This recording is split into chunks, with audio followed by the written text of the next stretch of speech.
জয়গুরু নিরামিষ এসেলে সুস্বাগতম। আপনারা কেমন আছেন? আমি ভালো আছি। বলুন তো এটা কি ফল? এইটাকে আমরা বলি ডেও। হ্যাঁ, এইটা আজকে মাখা করে করব। দেখতে থাকুন এই ফলটা কিভাবে মাখা করি। এইভাবে খোসাটা ছাড়িয়ে নেবেন আস্তে করে।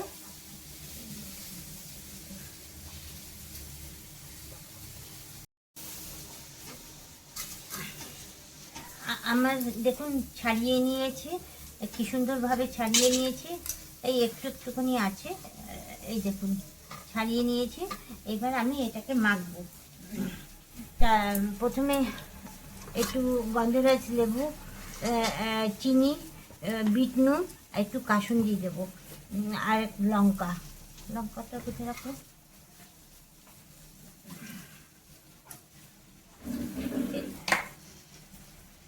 এই যে লঙ্কা,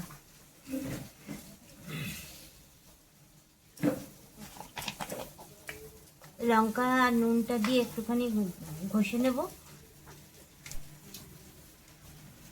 এটাই আমি তেল কিচ্ছু দেব না। আপনারা ভিডিওটা দেখতে থাকুন, ভালো লাগলে বলবেন। এই ফলটা আপনারা কে খেয়েছেন একটু কমেন্টের মাধ্যমে জানাবেন। আপনাদের কমেন্টটাই হচ্ছে আমার প্রেরণা। নতুন রান্নার জন্য আপনাদের কমেন্টটা পেলে আমি নতুন রান্না করে আপনাদেরকে দেখাতে, আপনারাও করে খেতে পারবেন।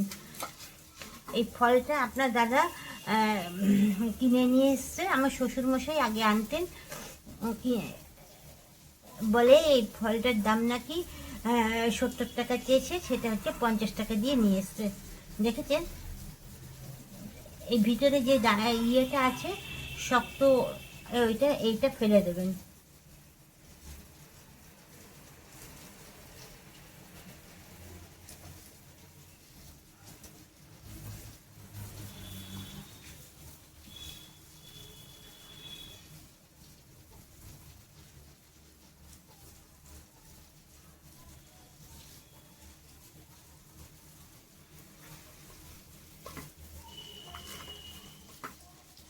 চিনি দিয়ে দিচ্ছি, চিনি বেশি না, চিনি দিয়ে দিলাম। একটু গন্ধরাজ লেবুর গন্ধটা ভালো হবে বলে গন্ধরাজ লেবু দিয়ে দিলাম। একটু কাসুন্দি দেবো।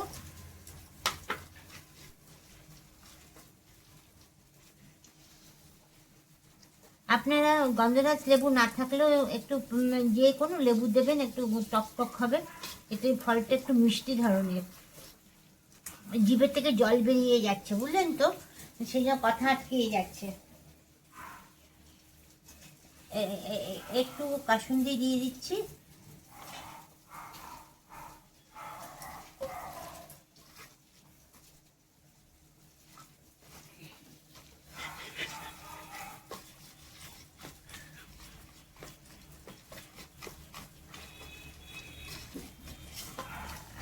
ভিডিওটা কেমন লাগলো একটু কমেন্ট করবেন। নতুন বন্ধু যারা আছে তারা একটু সাবস্ক্রাইব করে দেবেন। এই দানাটা ফেলে দেবেন। হ্যাঁ, ঘর একদম গন্ধে ভরপুর হয়ে গেছে। দেখ তো খেয়ে কেমন হয়েছে। ছেলেকে একটুখানি দিলাম খেতে, আপনারা শুনবেন ওর মুখে কেমন। আপনারা আবার বলবেন ছেলে তো সেই জন্য ভালো তো বলবেই, তা না, ও যেটা সত্যি সেটাই বলে। ভালো হলে ভালো, খারাপ হলে খারাপ। একটু রোদে দিয়ে দেবো। Tata, bye bye. নেক্সট ভিডিওতে দেখা হবে। কেমন লাগলো একটু কমেন্টে জানাবেন। এই ফলটাকে বলে ডেও। টাটা।